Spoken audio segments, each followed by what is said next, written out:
Welcome to Rebel Economics and to another episode of Economics 101, where today we will explore why people invest in gold and whether it might make you rich. So let's get to it. Gold has been a popular form of investment and wealth accumulation for the longest time across many cultures.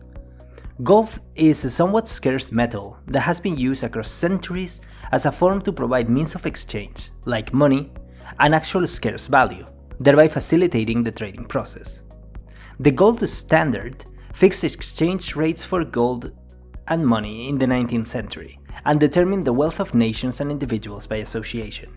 The value of the money in your pocket and a bank account was backed up by this actually scarce resource.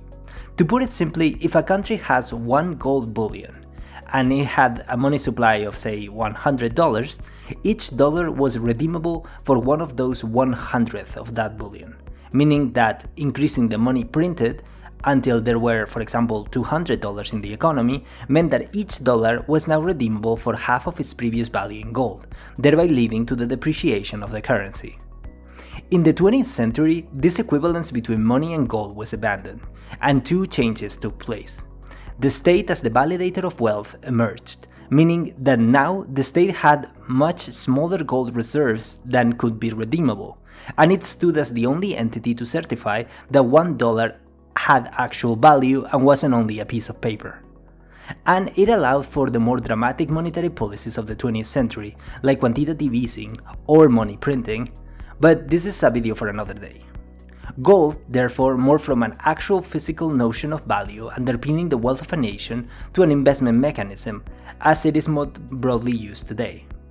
Gold is generally used by investors as a protection against inflation, or the lowering of purchasing power of a given currency.